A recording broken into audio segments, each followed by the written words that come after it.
First, we're going to assemble the equipment.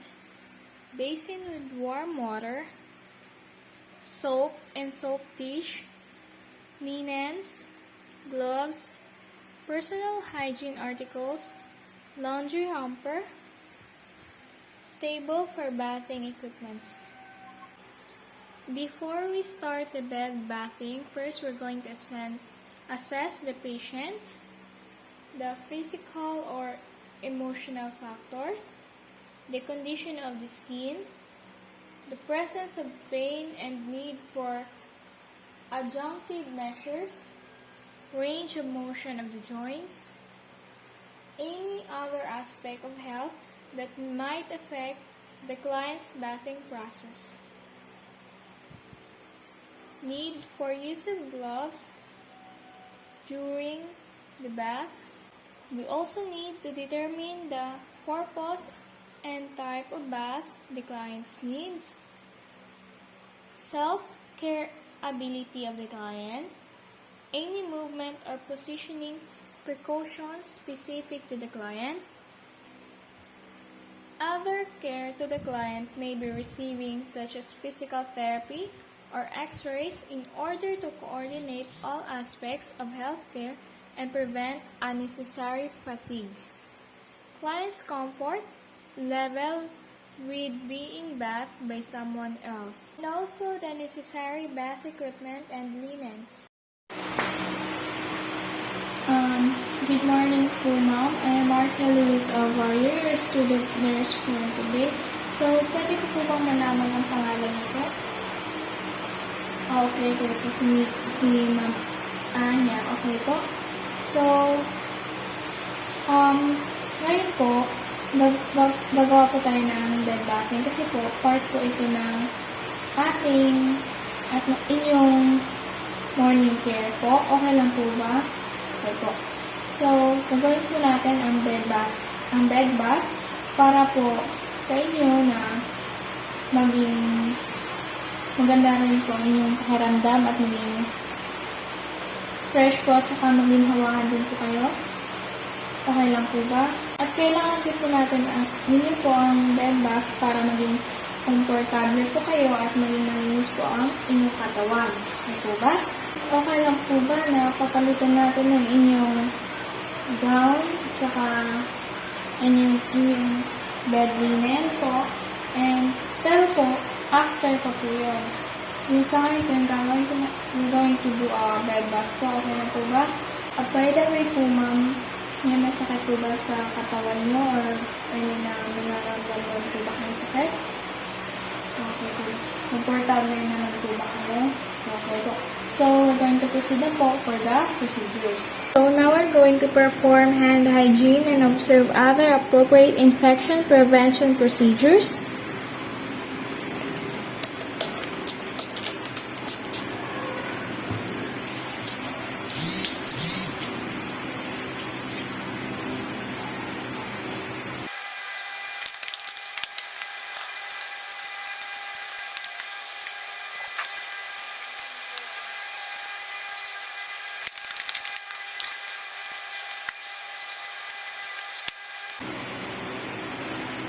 So, I already provide the client's privacy by closing the door of the rooms or by drawing the curtains inside the bedroom.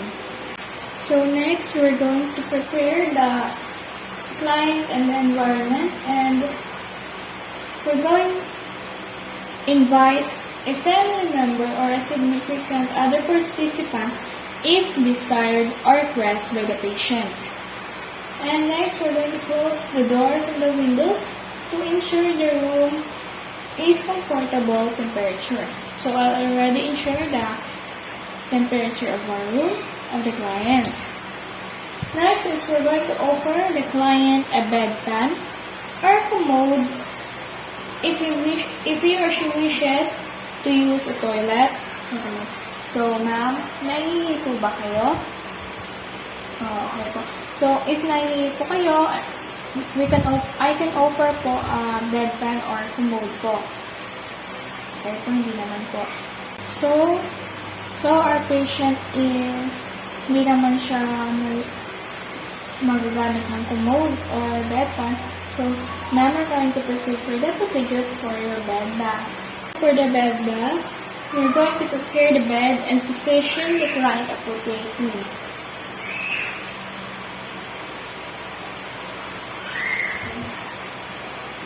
We're going to place a bath blanket over the top sheet.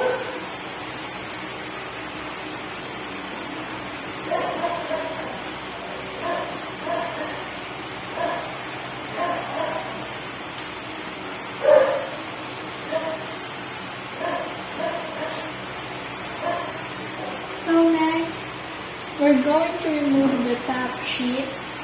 We're going to remove the top sheet starting from the client's shoulder, and we're going to draw it under the feet, to the feet.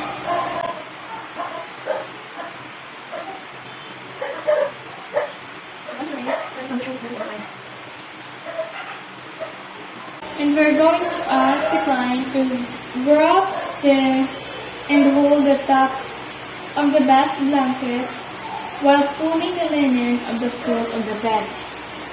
If your client is unconscious, we can ask the client to grasp and hold the bath towel so that it wouldn't fall or maalis siya sa katawan niya. And then, if your client is wearing gown, you can remove the patient's gown while keeping the client covered with the bath blanket. Place gown and linen, and we're going to place the gown and linen in the hamper. We're going to place the gown in the linen hamper. Then next, we're going to place a towel under the client's head. So ma'am, I will gamit ito yung head na ilalagay sa paa.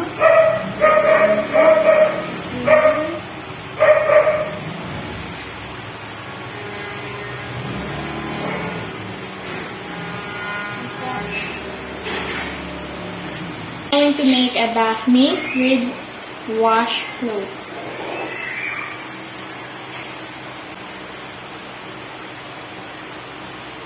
So we're going to wash the client's eyes with water only and use a different separate corner of the washcloth for every eye. We're going to wipe from inner to the outer canthus. Okay.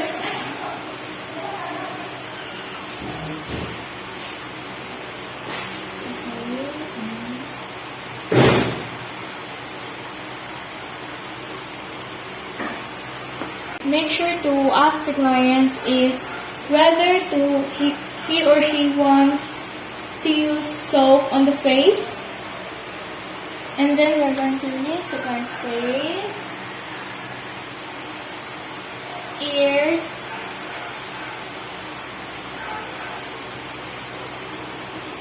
and the neck of the client.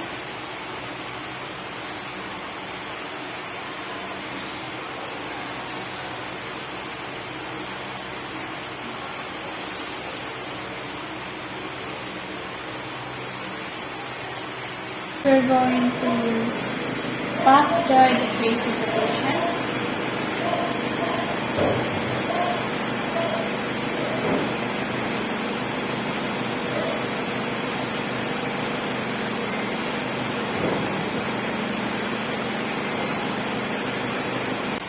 Then we're going to remove the towel under the client's head. So ma'am, I will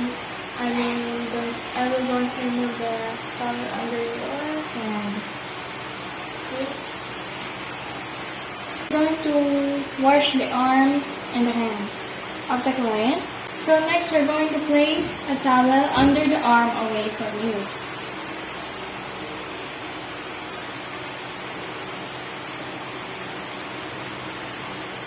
We're going to put it lengthwise.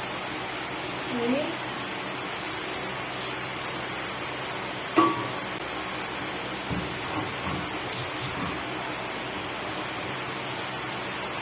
We're going to wash and dry. Wash, rinse, and dry the arm by elevating the client's arm and supporting the client's wrist.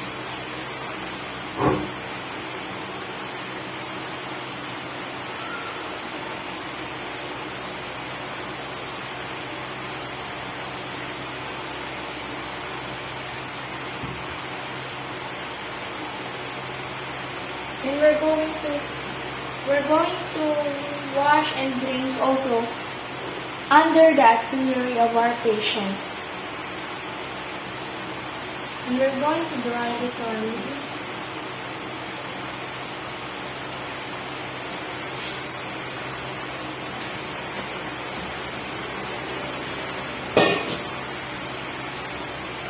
We're going to dry the arms and the hands of our patient and also under his or her axillary.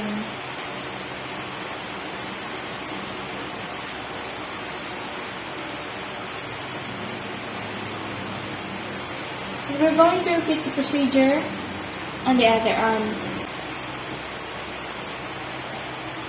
We're going to put also on this other arm a lengthwise position towel, and then we're going to wash and dry the arms.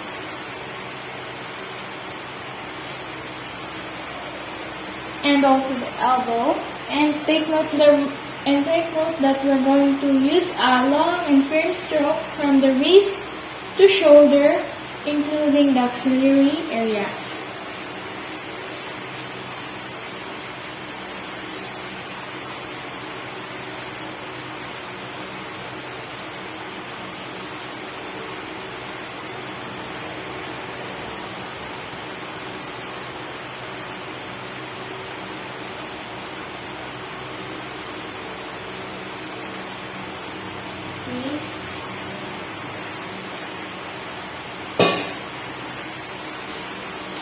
Next is we're going to dry the arm of our patient.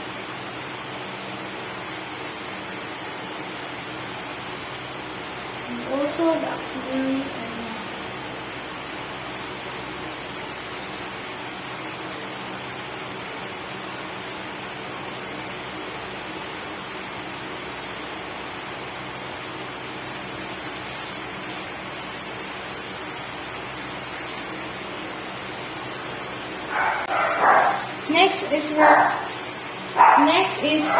We can apply a hyaluron or powder if desired of the patient.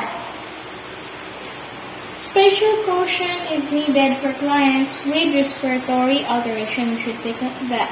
Next is we're going to wash the client's chest and abdomen. So first we're going to place a bath towel lengthwise over the chest of the patient, lengthwise like that. And then we're going to fold the bath towel or the bath blanket down to the client's pubic area.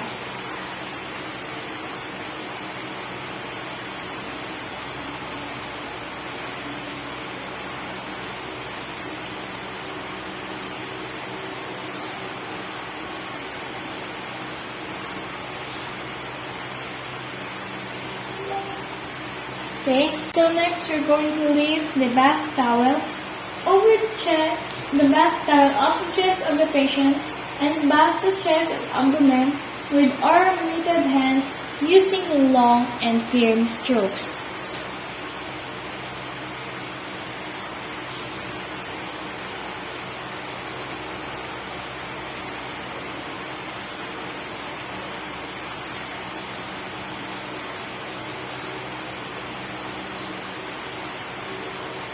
And we're going, while bathing the chest and the abdomen of our patient, we're going to pay special attention to the skin under the breast and any skin folds, particularly if the client is overweight.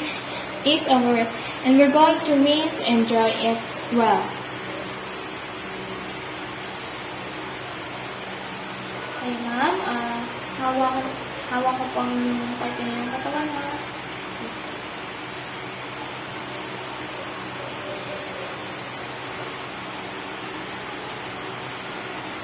Okay. We're going to dry it well and rinse.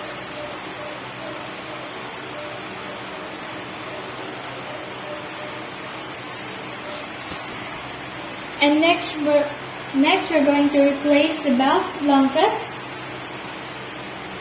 We're going to replace the bath blanket when the area has been dried. Okay, so we're going to fold back the bath blanket.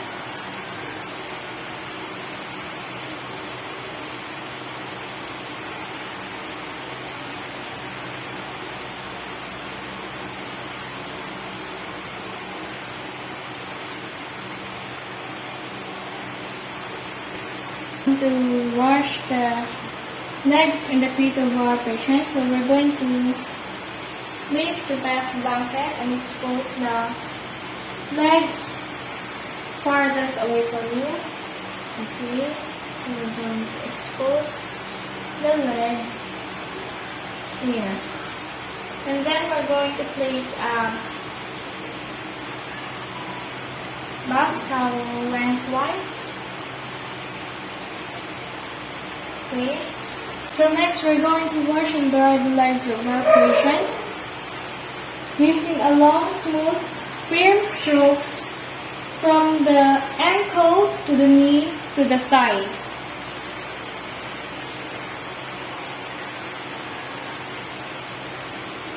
From the ankle to the knee to the thigh of our patient.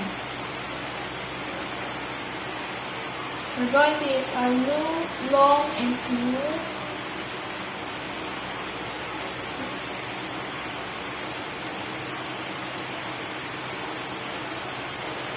and I am welcome to consent to early report.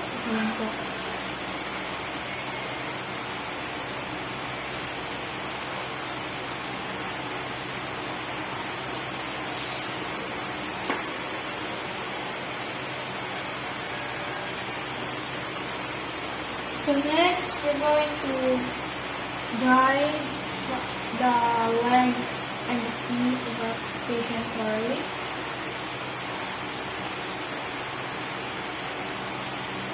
Okay. Then one kung monitor ko yung cover. Okay. The cover. Okay. Then we're going to cover it again. And then we're going to reverse we're going to reverse, and then now we're going to expose the other legs of the patient. Ano ba? Expose the other leg, your right leg, no?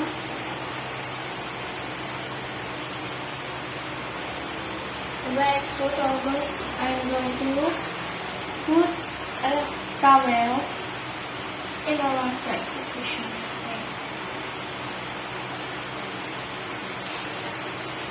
So we're going to repeat the procedures like we do on the left side or the left feet of the patient. So we're going to do the procedures on this side.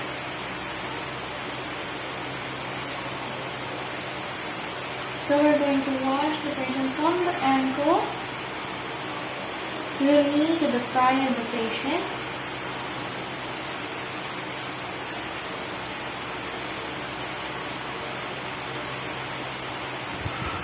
We're going to use a long and smooth motion. So as we finish, we're going to dry the feet, the legs of the patient thoroughly.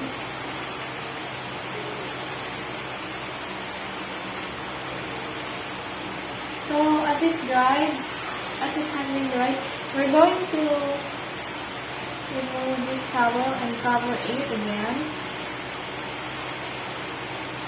We're going to note that as we wash the feet of the patient, we're going to place them in the basin of the water. But as my patient has a short feet and hindi natin maabot hindi siya makapasok sa basin na mahirap ilagay. So we're going to know that as we wash the feet of our patient, we're going to put it in the basin as we wash them. And as we dry the foot, we're going to pay particular attention to the spaces between the toes. It preferred wash one foot after that leg before washing the other leg. Like we do kanina, we wash first the leg farther away from me, and we do next the other one. Okay, so we're going, as we obtain fresh, warm bath water, now or when necessary. So next, we're going to wash the back, then the perineum of the patient. So we're going to assist the patient in a prone position or a side-lying position, facing away from me, and we're going to place a bath towel lengthwise alongside the back and the perineum of the patient. We're going to place a bath towel lengthwise alongside the back and the buttocks, while keeping the client covered with the bath blanket as much as possible. So now, as we place the patient in a side-lying position, facing away from me, the back is in there and the patient is facing from me and the back is not. So, we're going to wash and dry the client's back, moving from the shoulders to the buttocks and the upper thighs, paying attention. We're going to pay attention to the gluteal folds. Okay, now I'm going to wash the back and the buttocks and to the gluteal folds.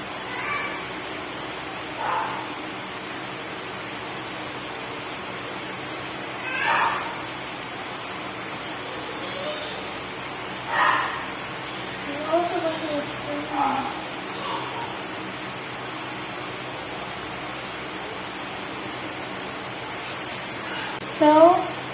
and also we're going to discard and remove the gloves if used, and then we're going to perform a back massage now or after the complete.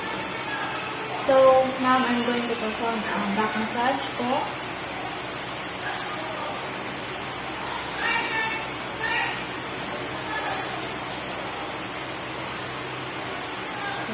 So ma'am, ibabalik ko na po kayo sa magtitihaya na po ulit tayo. Ito. So before we're going to patihaya the patient, we're going to dry his back thoroughly na para sa pakiramdam na dapat i-dry natin na masyadong tama yung likod, buttocks, and the gluteal folds of our patient. Babalik na po namin ito sa pagkakatihaya po. Okay.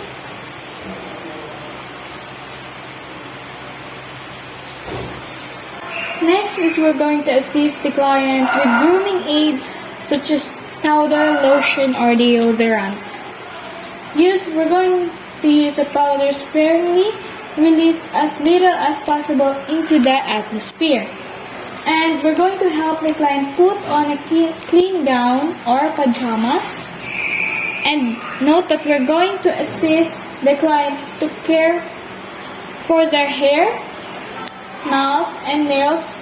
And some people prefer to some clients need a mouthwash care prior to their bath. So now we're going to help the client to put on their gowns or washcloth. But for now, I don't have a gown, so we're going to use a washcloth. So ma'am, tutulungan po natin. Tutulungan kami suot na itong washcloth or gown po. So, okay po.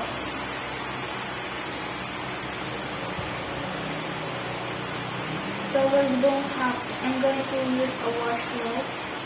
So, papadaan.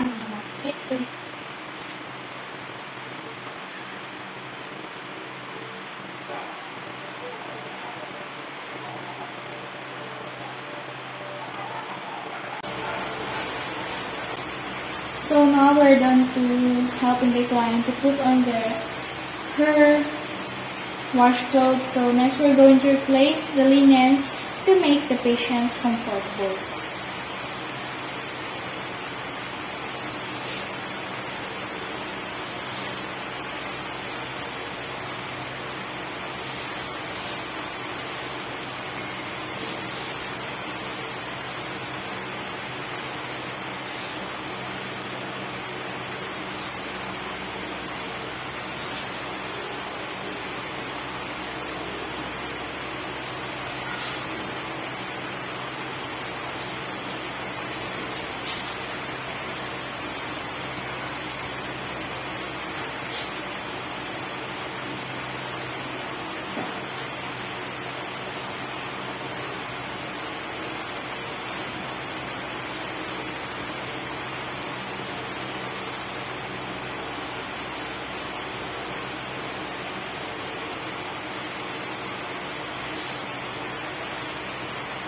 As we finish the bed bath and make our patient comfortable, I already discard all the linens, soiled or used linens on the linen hamper.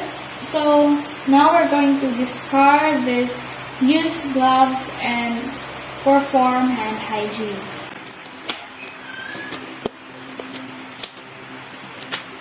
We're going to discard the used gloves and perform hand hygiene.